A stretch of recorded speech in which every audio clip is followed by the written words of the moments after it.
To some, he is a controversial economist. To others, a provocative thinker. Our guest tonight has changed stance from an influential member of the NASA Politburo now to a lead strategist with the Deputy President William Ruto's side. David Ndii talks to us tonight on RUTO-Nomics. Is it a bottom-up approach or just politics? Good evening. This is Pundits Night, where your voice counts, so does your opinion matters. Keep talking to us. Send us a message on 22047. The hashtag to use is Pundits Night. Let's get into our discussion. Dr. David Ndii, good evening, and thank you for making time for us tonight on TV 47. Good evening. All right, Dr. David Ndii, just for the context of this discussion, in a layman's language, how do you premise what has lately been described as RUTO-Nomics? I have not heard it described as such. I'm familiar with the idea of William Ruto adopting bottom-up approach as his economics as his platform. It's not a new idea. Mm-hmm. I have propounded that idea for more than 20 years.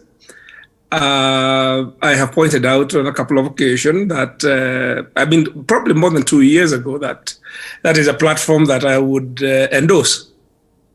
So it is, I think the first real articulation, my own articulation of this, in a policy document, mm-hmm. is in the NAC Economic Recovery Strategy paper, which mm-hmm. we wrote in 2003. I actually tweeted earlier before this program the summary. I just happened to be looking at that paper, and I tweeted a sort of 3-page summary, which refers very clearly to, you can see to this, what makes a case for a bottom-up economic approach. But if you want to go to the origin of this argument mm-hmm. and advocacy for it, you need to go back to 1971 or thereabouts to a report written by the ILO called Unemployment, Incomes and Inequality in Kenya, and which talked about a disconnect between the beneficiaries of economic policy mm-hmm. and the structure of the workforce as well as the economy, which was emerging in 1970. So it's an idea that paradigm that has become was predicted quite a long time ago. It's become more relevant over time. I have been advocating it with fair enough. Varying degrees of success. And when William Ruto said he would like to run on this platform, I said, absolutely. That is the way to go. All right. There are those who say this is more or less of a hybrid divide between socialism and regulated capitalism. Just on the phraseology for the context of this discussion, is it so in your view? I think there are many people who like throwing up big words so that they can sound educated. Because there is really no ideological parallel of socialism or that sort of very much European sort of template. I think what this speaks to is that if you look at the structure of the Kenyan economy, it's dominated by small enterprises, micro enterprises. 85% of the workforce mm-hmm. Is today in what you call micro and small and medium enterprises, MSMEs. There is a very good survey which was done by the Bureau of Statistics about 4 years ago, which provides very detailed analysis of the sector. It's not the first one, but mm-hmm. it's one I think which is more comprehensive. But if you look at the people who've captured economic policy, it is the people who we call private sector, which really mean the corporatized economy. It employs only 10% of the workforce. So there's a misalignment between where your workforce and resources are, mm-hmm. where you can actually generate most growth, and the people to whom policy is captive, whose main interest is maximizing returns on capital. But it doesn't mean that because if you look at what those people do, they're doing enterprise. So I really don't see where socialism comes in. What we say, we actually need a market economy which works for the enterprise sector that you have, as opposed to a crony capitalist market, which is captured by a few owners of capital. And so what they are interested in is returns to capital other than increasing incomes and jobs. All right. So it's a conversation within a market economy. It is not a conversation between market economy and socialism. All right. And earlier on, I noted of you being to some an offensive thinker, to others a controversial economist. The economics of that aside, let's talk of the latest development in as far as this model is concerned. And I stand corrected on this. You are a lead consultant for the Deputy President William Ruto, which in a layman's language will show as though it is a nod for him. But my question is really pegged on March 17th, 2019, when one Twitter user by the name Moses Mwangi tweeted, and I quote, that Daktari, it is time for you to join Ruto as a strategist. He needs someone like you. You responded by tweeting, and I quote, surrender Weston, ADC Mutara Ranch, return his share of the plunder, tell us the truth about Eurobond. What has changed, Dr. David Ndii? Nothing. I did a very extensive interview with one of the other alternative media outfits, the one run by Bitalk, what it's called, the Tackle. And that question was posed to me, and I explained very clearly that I said, this is my roadmap. This is my idea of a roadmap that considers the terms of engagement with not just someone like Ruto, but not with Ruto particularly, but with sort of what I saw was a major realignment. I said the first order of business we need to do is to agree that we need to defend the Constitution and democracy. So we have common ground. What are the common grounds? One is to defend the Constitution. The second common ground is that we must have a free and fair election in 2022.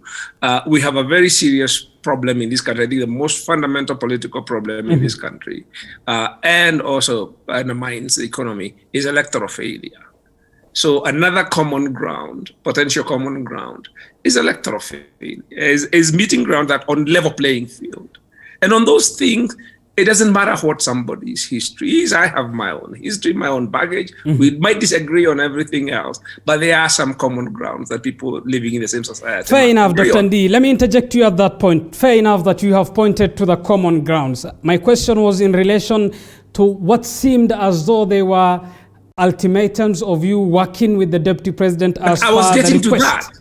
I have not finished where that comes in. Okay? So if you let me, I will tell you what the third common ground and what the fourth common ground might be.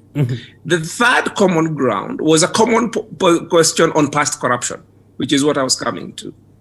And my position, which I've articulated, is that it's time for us to talking about, in the context of transitional justice, it's time for us to talk about drawing a line between past corruption, because I don't think we're going to be able to actually allow our institutions to fight corruption if we keep having this vicious cycle of weaponizing corruption for politics.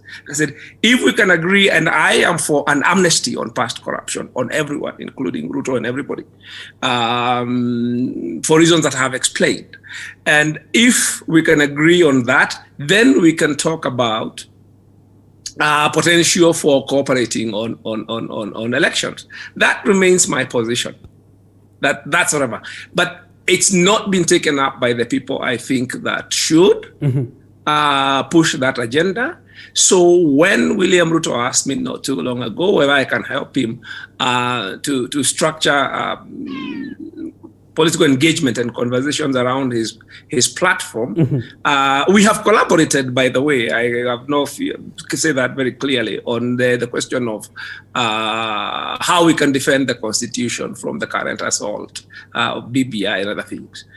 So it's not like this is the only thing. It's not only on the economy. We are having conversations and with him and other people on and again, Dr. David Ndii, fair enough to the common grounds that you point in your response. This is a person whom you termed as a conman, a person whom you termed as though he's flogging a dead horse. It's not personal. It's political, you will say that? Political.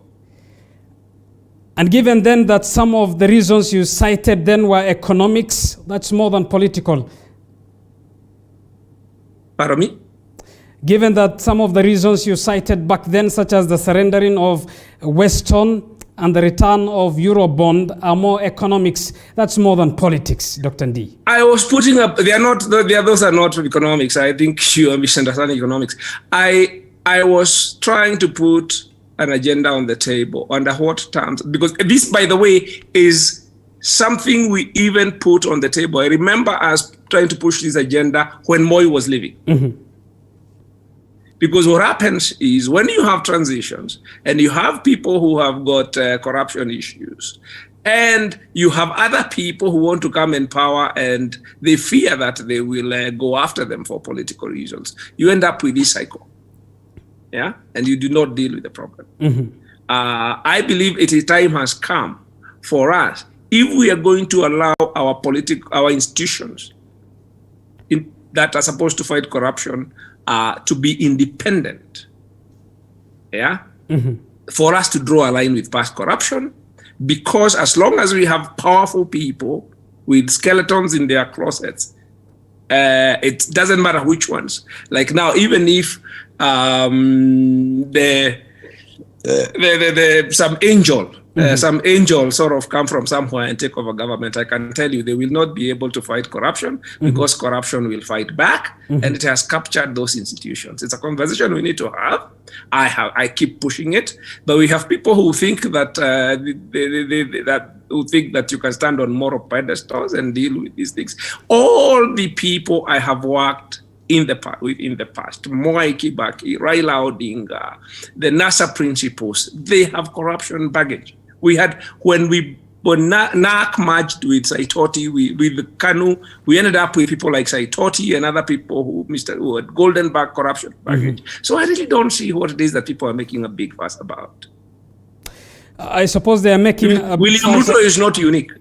I suppose, Dr. David Ndii, they are making a big fuss about it because of one of Kenya's leading economists citing some reasons as to why he wouldn't work with a Ruto presidency, or even the idea of Ruto being a president changing tune. Nonetheless, you have justified your change of stance.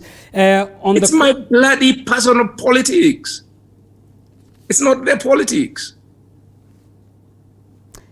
All right. On the bottom-up approach, in the statement that the Deputy President William Ruto released, he said this in reference to the trickle-down model, that it has failed to create enough jobs, expand opportunities, and bring prosperity. Instead, it has fostered an environment that has made it difficult for enterprise, trade, business, creativity, and initiatives to thrive. Whereas many will argue that this could be the truth in reality when it comes to the trickle-down economics. Isn't this not a late realization, 9 years in power?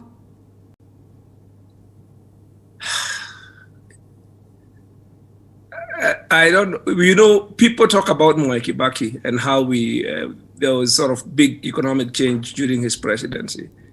He was vice president for Moi for several years. He was in government, he left in the last minute. Okay. Mm-hmm. Deng Xiaoping was the Secretary General of the Communist Party of China, mm-hmm. and Mao. There was a big power struggle, mm-hmm. With a gang of four and all manner of intrigue before he took over in 1979 or thereabout. He did an elbow turn and transformed China. So people are not born with fixed ideas. Mm-hmm. I don't know when William Ruto got this idea of whatever. You learn. I mean, you're learning human beings. I would imagine that the experience he has been going with what they have been doing, the infrastructure-led strategy, he's also been learning what worked, what did they get wrong. He's free to consult and ask, well, how can I do things differently? What different things can I do? So I don't think he came, I actually do not think that he came into government with these ideas in his head. The ideas he has developed out of experience. All right, Dr. David Ndii, on the question of ethnic mobilization, the DP seems to anchor his politics and his 2022 path towards the realization of an ethnic-free politics. He says the country needs to be freed from the shackles of ethnic mobilization to a new paradigm-centered, all-inclusive consensus. It sounds intuitive, I must say, but is it not counterproductive that the first people he meets are people who are from one region? Or are there a difference between tribes and regions, as some say? I think the question of organizing this engagement in region and the idea was ours, not his. And there's a very simple and economic as well as practical reason. One, we have 47 counties. If you are going to have 47 engagements, you'll never finish. At least if you think about the county as a unit. But these counties have already constituted themselves into some sort of form of what they call economic blocks. And those economic blocks are about 7 or 8. They sort of are a bit contiguous with our old provinces, but not exactly. But they also have some economic commonalities. For instance, if you look at that region, which we were having a discussion, it's predominantly, its main economy is export agriculture, coffee, tea, stuff like that, nuts, all sorts of things. Those are the things that, so in fact, that conversation revolved a lot around agricultural value chains. I think if you're going to have a conversation with Western Kenya, you're going to talk a lot about sugar and fish industry and stuff like that. If you combine Western province and Nyanza. If you've got about the coast, they've got fundamental challenges which have been caused by the SGR and stuff like that. They've got their blue economy issues, tourism, all sorts of things. So that organization has absolutely nothing to do with tribalism. All right. Or with tribal blocks. They are not tribal. If you talk to Northern Kenya, you got to put together people who you can talk about pastoralism and the livestock economy, among other things, and marginalization and various things that they have in common. All right. On the question of the economy as of now, Dr. David Ndii, I was listening earlier on to the Federation of Kenyan Employers, which says 604 firms have sent Kenyan workers home during the coronavirus pandemic, which still continues to ravage the country, both economic-wise and health-wise. The Kenya National Bureau of Statistics estimates that 2 million people have lost their jobs, a figure which is said to be conservative, and the number could be more.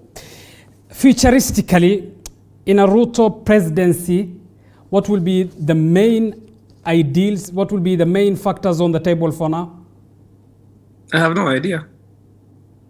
I am working on a particular thing, which is not, I don't think we have gotten into, I have helped him sort of with this sort of idea. We have not talked about recovery from corona virus. That requires a lot of thinking. It's not over yet. Yeah. So, and it's a completely new thing. So and we've got a sort of debt crisis.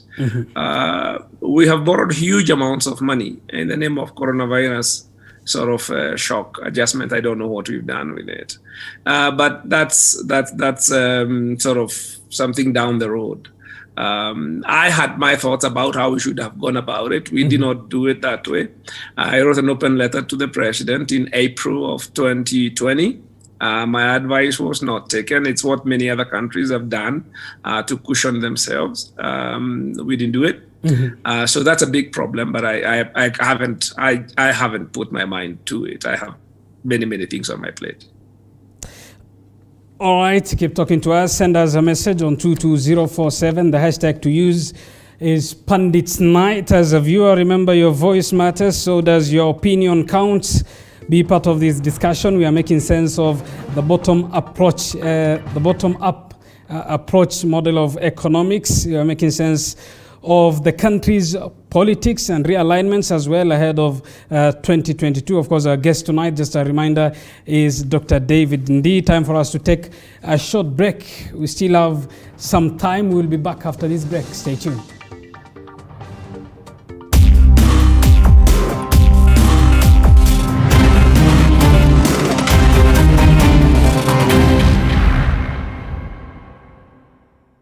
You are watching TV 47, the home of... As the country gears up for possible BBI referendum and 2022 general elections. As the salvos enter too familiar territory, William Ruto will serve his 5-year term as the deputy president. Pundits Night is here to give you powerful, thought-provoking political commentaries. The mountain can produce a country.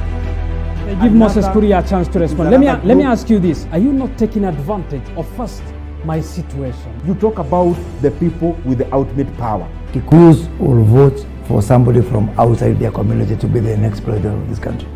We talk to the newsmakers, the opinion shapers, and the pundits.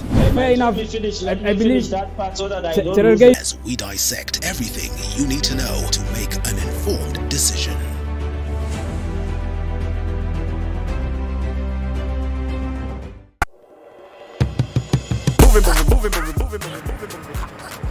Oh, hi! It's not what you're thinking. It's a cup of coffee.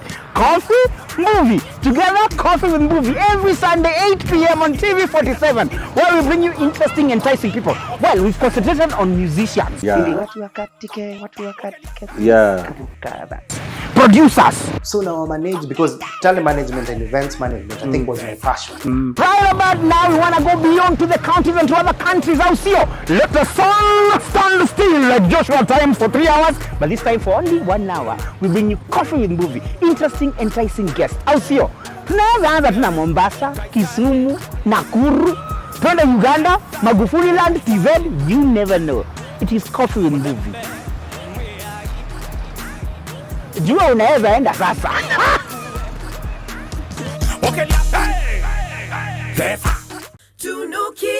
Raukia siku njema na tunukiwa offers kila siku. Pata offers zote mahali pamoja ili uongee zaidi, utume SMS zaidi na ubrowse zaidi. Wewe usijali. Tuma namba ya kila supplier kwa hiyo soko. Ndio vile nitaongea na kila mmoja wao. Very good. Piga *444 hash utunukiwe Credo double. Raukia siku njema na tunukiwa offers kila siku. Welcome to Nairobi Christian Center Bahati. We are an Assemblies of God Church under Reverend Fred Gitahi as a senior pastor. We are located at Bahati, Makadara area in Nairobi. We run a virtual church service with online services every Sunday at 8:30 a.m. and 11:30 a.m. as well as the children's services from 10 a.m., teens and youth services every Saturday at 11 a.m. and 2 p.m. respectively. You can follow us on Facebook and Instagram at Nairobi Christian Center Bahati and on YouTube Nairobi Christian Center. Be blessed. Candace, what's that? I brought you a small bun.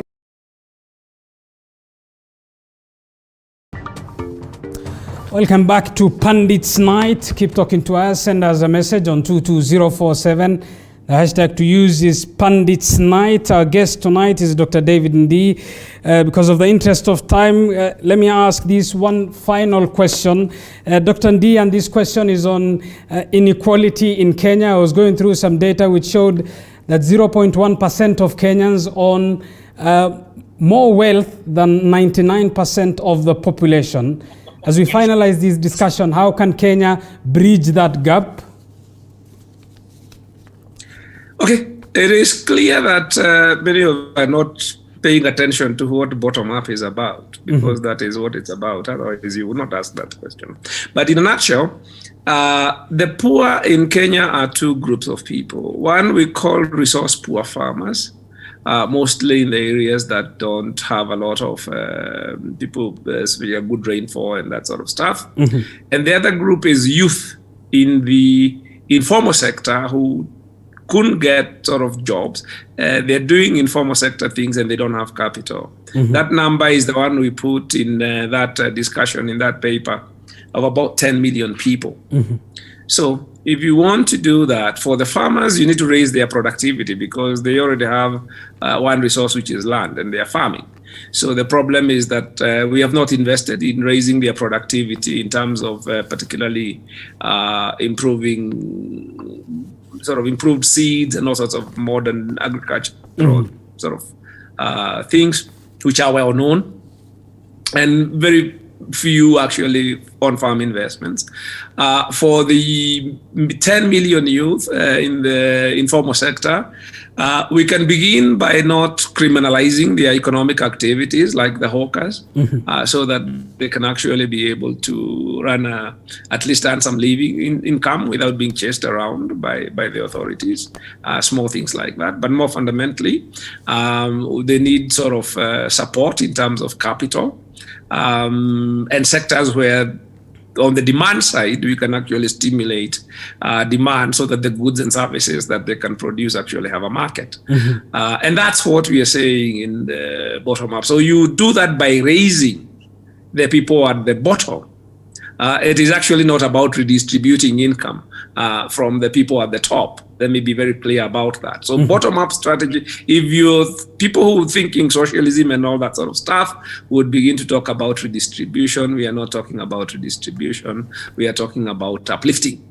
And because when you uplift the people, you expand the pie. And those are actually your biggest resource, your youth, your demographic dividend, which is going to waste. So that's how you narrow the gap, while at the same time having an inclusive economy, while at the same time actually creating prosperity. All right, Dr. David Ndii, thank you for making time for us tonight on TV 47. Okay, thank you for having me. Good evening, Ram. All right, and that brings us to the end of tonight's edition of Pundits Night. I am Abubakar Abdullahi. On behalf of the entire team that made this production possible, bye for now. Enjoy the rest of our programs tonight of all nights.